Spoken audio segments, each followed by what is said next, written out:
Hey guys, it's Angelo, and today we're having a little special video of sorts. As Warlords of Draenor is drawing to its close, as the last few Hellfire Citadel raids will be completed, the last few guilds successfully kill Mythic Archimon, and the final garrison mission sent off for now, today we're taking a look at the things we will sincerely miss in Warlords of Draenor, after the Broken Isles are accessible on August 30th. Similar to previous videos, this video will once again be a podcast type of talk, so the footage in the background will serve a visual purpose but will not be necessary to understand the meaning. Sit back, relax, or just walk around and reminisce about the good days of Warlords of Draenor, and let's go ahead and have a look. Warlords of Draenor. To begin with, it's no secret that Warlords just didn't compete with previous expansions that much. It lacked the engaging endgame open world content, only had 2 raid tiers, and had an insane drop of subscribers after the servers lagged out completely for weeks after its launch. Nonetheless, Warlords of Draenor had some incredibly beautiful moments to it, and those deserve to be mentioned. First off, we have the storyline. Though complex and difficult to grasp for someone who isn't familiar with the WoW lore, the main story arc of Warlords was very interesting.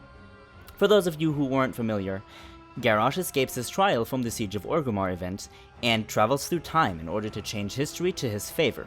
Needless to say, this plan failed, but the idea behind the storyline was very unique, and has never been pulled off to this extent in previous expansions. Sure, the story took an unfortunate turn at the end, which many fans didn't really like, but the majority of it was actually very interesting and engaging, which brings me to my next point, leveling. Leveling in Warlords of Draenor was actually better than in any previous expansion in my opinion. The different story arcs in each zone made perfect sense and tied up together relatively well. The quests were diversified in their objectives and setup, and the cinematics at the end of most zones were a perfect culmination of the player's experience, and were done incredibly well. For the first time ever, I actually enjoyed leveling my alts over and over again, finding new gimmicks, treasures, or aspects of a zone I didn't know anything about each run-through. If I was to rate one zone above all others, I would have to say that I enjoyed Talador the most, due to its nicely tied up quest chains and beautiful atmosphere. The story arc of the Spires of Arak was also very engaging and interesting, and I will forever remember these places. Next up on our list we have raiding. I've mentioned this in a previous video, but Warlords of Draenor had really nice raids, and they were exceptionally well designed in my opinion. It became very apparent that the team at Blizzard responsible for the raiding content has learned from their previous experiences, and were able to combine all good aspects to form a good-looking, engaging, and very challenging raid content. The 2 raid tiers that we did have in Warlords were well balanced in each difficulty, and had a high replay factor, which made me be perfectly fine really with running them regularly in main raids, alt raids, or just to progress my legendary quest chain on any of my alts. If I had to pick a raid, I would say that I enjoyed the Blackrock Foundry the most, as Shadow Priests, which I main, were in a good niche for most bosses, and I overall had a fun time with my guild during that time. From a boss mechanics and overall challenge perspective, I think that the Hellfire Citadel claims the throne, as it was very challenging, super fun, and I think Gorfiend, Xulthoric, and of course Archimond required a lot of me on Mythic difficulty. The Warlords of Draenor soundtrack is something else that Blizzard has done exceptionally well. Warlords of Draenor has spot-on music in my opinion, as the music delivers the orcish theme of the expansion incredibly smoothly, while staying loyal to the typical Warcraft style. The mix-up made for many nice songs, and other flavors, like those of the Draenei, the Elves, or the Alliance for example, made some very nice themed music, and made for a nice diversification of the expansion's soundtrack. From incredibly aggressive and exciting, to calming, intriguing, and involving. Draenor is full with beautiful music, and for me personally the expansion ranks number 1 of all the Warcraft sounds thus far, just because how precise and spot on it truly is. So far, Legion has incredibly promising music to it as well, but it will take time to prove its worth to the fullest to me, and until then, the Warlords theme will remain at the top of my list. Class balancing is another factor about Warlords of Draenor that I personally thought was well.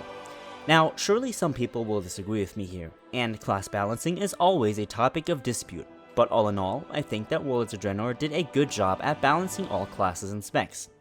Yes, some specs had their flaws from time to time, or were simply overbalanced. The Windwalker Monk started the expansion being incredibly strong, while the Elemental Shamans and Restoration Shamans were about as useful as Vol'jin as Warchief. But Blizzard did not waste any time in balancing all classes accordingly. Every DPS class in the game was able to compete through almost all of the expansion, and every class belonged to a certain niche. Now, some classes were simply weaker than other classes in single target fights, while others didn't have much of an ability to do burst DPS, while others once again were really bad at multi-target fights. A healthy raid setup had to take all of these factors into consideration, and apart from a few individual cases, like Blackhand for example, class stacking for most guilds and their players was something that was relatively non-present. Now, the final and most important point in my opinion on this list is the stat squish.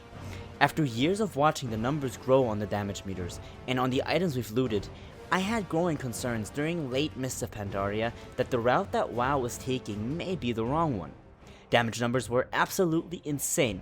Health numbers on bosses were literally so high that the encounters had to be split into multiple phases of resetting HP because the in-game engine couldn't handle the numbers anymore. Garrosh Hellscream.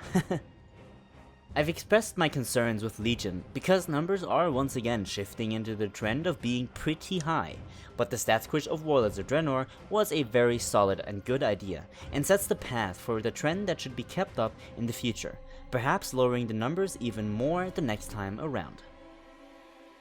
And I think it's safe to say that that concludes the things I've enjoyed about Warlords of Draenor. Overall, the expansion left a relatively bitter taste in our mouths unfortunately, but it had its good moments nonetheless, and did many things better than the expansions before it. I'm a strong believer of the idea that we as a community are the ones to change WoW for the better. Perhaps the problems that we had back then with Mists of Pandaria were addressed in the wrong way, and that transferred over into the development of Warlords. Perhaps the Blizzard's own set deadline limited the game in many ways, but I think that one thing is certain. Blizzard has taken in the feedback we have given them, and as I've mentioned previously in my Legion podcast, Legion seems to have taken the mistakes of Warlords into consideration, and that is a very good thing. Thank you so much for watching, my friends. Once again, if you've enjoyed this video, be sure to leave a like, and if you want to remain updated on the content of this channel, feel free to subscribe. Now, as always, have a good one, my friends, and I will see you all in the next one.